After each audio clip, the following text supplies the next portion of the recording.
Assalamualaikum warahmatullahi wabarakatuh.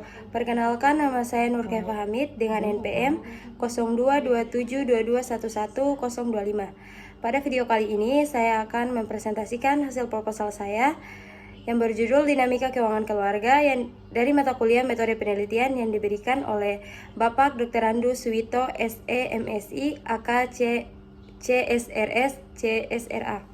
Yang pertama yaitu latar belakang. Dalam setiap rumah tangga, keuangan memiliki peran yang sangat penting dalam mempengaruhi kesejahteraan dan stabilitas keluarga.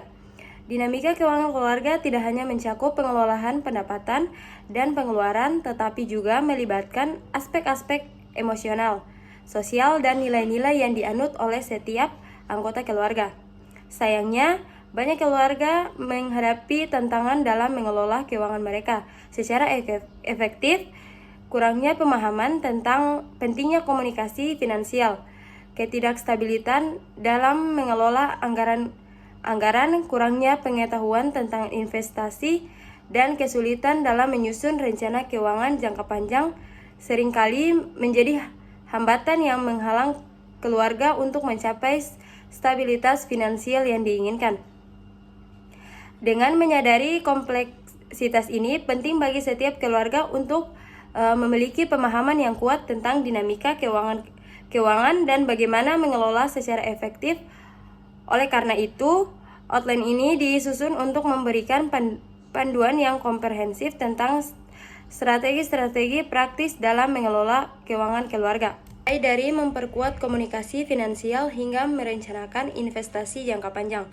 Dengan memahami latar belakang ini, diharapkan setiap keluarga dapat mengambil langkah-langkah konkret untuk meningkatkan kesejahteraan finansial mereka, membangun fondasi yang kuat untuk masa depan yang lebih baik, dan mencapai tujuan-tujuan keuangan yang mereka impikan.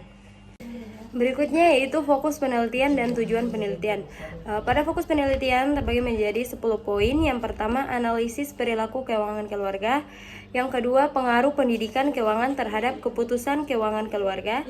Yang ketiga, manajemen utang keluarga. Yang keempat, pengelolaan dana darurat. Yang kelima, perencanaan keuangan jangka panjang. Yang keenam, peran gender dalam keputusan keuangan keluarga. Yang ketujuh, pengelolaan pendapatan keluarga. Yang kedelapan, dampak peristiwa hidup terhadap keuangan keluarga. Yang kesembilan, kesejahteraan dan kesehatan mental dalam konteks keuangan keluarga. Dan yang kesepuluh, pengaruh lingkungan sosial dalam ekonomi terhadap keuangan keluarga. Sedangkan pada tujuan penelitian terbagi menjadi 5 poin. Yang pertama, menganalisis pentingnya komunikasi finansial dalam keluarga dan bagaimana hal tersebut dapat meningkatkan stabilitas keuangan serta keharmonisan rumah tangga. Yang kedua, meneliti faktor-faktor yang mempengaruhi pengelolaan anggaran keluarga dan mengidentifikasi strategis efektif dalam mengelola anggaran untuk mencapai kestabilan finansial. Yang ketiga, menyelidiki peran investasi dalam perencanaan keuangan keluarga serta menyajikan strategis yang tepat dalam memilih jenis investasi yang sesuai dengan tujuan dan profil risiko keluarga.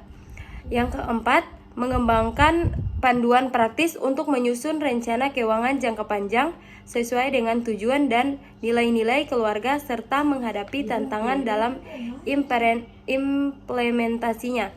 Yang kelima, mempelajari konflik nilai dalam keputusan keuangan keluarga dan menawarkan strategi untuk menyelaraskan tujuan finansial dengan nilai-nilai keluarga untuk mencapai keseimbangannya. Selanjutnya yaitu kontribusi penelitian. Yang pertama, kontribusi terhadap literatur akademik, implikasi kebijakan, rekomendasi praktis, peningkatan kesadaran dan pendidikan keuangan, pengembangan model atau kerangka kerja, pengukuran kesejahteraan keuangan, dan pengembangan kebijakan organisasi. Untuk kontribusi terhadap literatur akademik, identifikasi oleh celah-celah dalam literasi yang ada dan jelaskan bagaimana penelitian Anda akan mengisi celah tersebut. Misalnya, jika literatur sebelumnya telah fokus pada perilaku pengelolaan utang individu, Anda dapat menyoroti kebutuhan akan penelitian yang mengeksplorasi manajemen utang dalam konteks dinamika keuangan keluarga. Sedangkan implikasi kebijakan diskusikan bagaimana temuan penelitian Anda dapat memberikan masukan berharga bagi pembuat kebijakan dalam mengembangkan strategis dan program pendidikan keuangan. Untuk rekomendasi praktis, sampaikan rekomendasi praktis yang dapat membantu keluarga dalam meningkatkan manajemen keuangan mereka. Yang keempat, peningkatan kesadaran dan pendidikan keuangan. Tekankan pentingnya meningkatkan kesadaran dan pendidikan keuangan di kalangan keluarga. Yang kelima, pengembangan model atau kerangka kerja. Jika memungkinkan, ajukan kontribusi dengan mengembangkan model atau kerangka kerja baru yang dapat digunakan untuk memahami lebih baik dinamika keuangan keluarga. Yang ketujuh, pengukuran kesejahteraan keuangan. Jika penelitian Anda mencakup aspek kesejahteraan keuangan, ajukan kontribusi dalam pengembangan metode pengukuran yang lebih holistik dan terperinci. Yang ketujuh, pengembangan kebijakan organisasi. Jika penelitian Anda dilakukan dalam konteks organisasi tertentu, seperti lembaga keuangan atau lembaga pendidikan, jelaskan bagaimana temuan Anda dapat membantu dalam pengembangan kebijakan internal yang lebih efektif. Selanjutnya yaitu kajian pustaka. Dalam kehidupan sehari-hari, keuangan keluarga memegang peran sentral dalam membentuk kesejahteraan dan stabilitas rumah tangga. Kompleksitas dinamika keuangan dalam konteks keluarga seringkali menjadi subjek utama dari perdebatan, stres, dan konflik di antara anggota keluarga. Oleh karena itu, memahami serta mengelola keuangan keluarga dengan efektif menjadi kunci dalam menciptakan lingkungan yang stabil, harmonis, dan berkelanjutan. Pada pendahuluan kajian pustaka ini memperkenalkan berbagai aspek yang menjadi fokus utama, mulai dari pentingnya komunikasi finansial hingga strategi menghadapi krisis keuangan yang telah dilakukan oleh para ahli di bidang keuangan keluarga. Pertama, menjelajahi bagaimana komunikasi finansial yang efektif dalam menjadi fondasi dalam membangun kepercayaan, kerjasama, dan pemahaman bersama di antara anggota keluarga. Mengulas strategi-strategi praktis dalam mengelola anggaran keluarga serta pentingnya investasi jangka panjang dalam perencanaan keuangan keluarga. Selain itu, membahas tentang menyusun rencana keuangan yang dapat mengakomodasi tujuan dan nilai-nilai keluarga, serta cara mengatasi konflik nilai dalam pengambilan keputusan keuangan. Terakhir, kami akan menyelidiki tanda-tanda krisis keuangan dalam keluarga dan strategi untuk mengatasi tantangan tersebut. Untuk isi kajian pustaka terbagi menjadi dua, yaitu strategis dan pengolahan keuangan. Untuk strategis terdapat 4 poin. Yang pertama, pentingnya komunikasi finansial dalam keluarga. Yang kedua, strategis pengelolaan anggaran keluarga dengan efektif. Yang ketiga, investasi untuk masa depan keluarga. Dan yang keempat, menyusun rencana keuangan jangka panjang. Untuk pengelolaan keuangan, yang pertama, pentingnya komunikasi finansial dalam keluarga. Yang kedua, strategi pengelolaan anggaran keluarga dengan efektif. Dan yang ketiga, investasi untuk masa depan.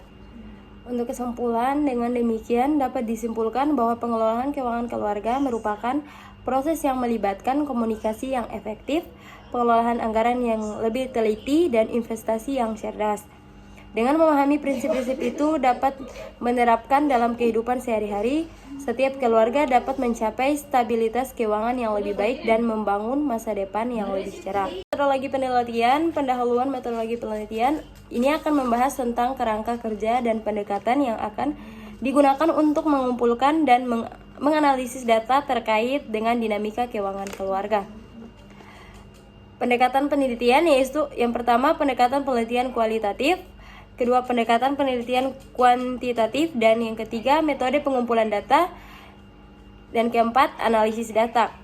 Untuk waktu penelitian ini dilakukan selama kurang lebih 3 bulan mulai dari bulan Januari hingga Maret untuk memperoleh data yang lebih lengkap, valid, dan memenuhi tujuan. Selanjutnya yaitu situs dan informasi penelitian yang mencerminkan keragaman sosial, ekonomi, dan demografis. Penelitian ini akan dilakukan di beberapa wilayah yang mencakup kota metropolitan, pinggiran kota, dan pedesaan. Informasi penelitian akan dipilih melalui teknis pemilihan sampel bertujuan untuk memastikan prestasi yang memadai dari berbagai kelompok demografi dan sosial. Dan untuk teknik pengumpulan data, yang pertama wawancara mendalam, yang kedua survei terstruktur, yang ketiga observasi langsung, dan yang keempat analisis dokumen. Disimpulkan bahwa keluarga memiliki pola perilaku keuangan yang beragam, yaitu dipengaruhi oleh faktor-faktor seperti pendidikan keuangan, peran gender, dan lingkungan sosial ekonomi.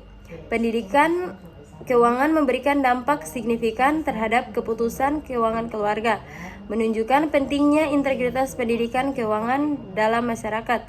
Manajemen utang keluarga membutuhkan perhatian khusus karena dapat mempengaruhi stabilitas keuangan keluarga dalam jangka panjang. Pengelolaan dana darurat menjadi kunci penting dalam menghadapi situs keuangan yang darurat, menekankan pentingnya perencanaan keuangan yang baik. Perencanaan keuangan jangka panjang mendukung stabilitas finansial keluarga dan menjamin pencapaian tujuan keuangan yang penting. Peran gender memainkan peran penting dalam pengambilan keputusan keuangan keluarga. Pengelolaan pendapatan keluarga memerlukan strategi yang tepat untuk mengalokasikan dana secara efektif. Peristiwa hidup dapat memiliki dampak yang signifikan terhadap keuangan keluarga. Kesejahteraan dan kesehatan mental keluarga berkaitan erat dengan kondisi keuangan. Pengaruh lingkungan sosial dan ekonomi memengaruhi keuangan keluarga. Kesimpulan ini menyorot kompleks dinamika keuangan keluarga dan menekankan pentingnya pendidikan keuangan, perencanaan, dan dukungan sosial dalam mencapai stabilitas dan kesejahteraan keuangan keluarga. Baiklah teman-teman, mungkin itu saja presentasi dari proposal saya pada hari ini. Lebih dan kurangnya saya mohon maaf. Assalamualaikum warahmatullahi wabarakatuh. Dadah.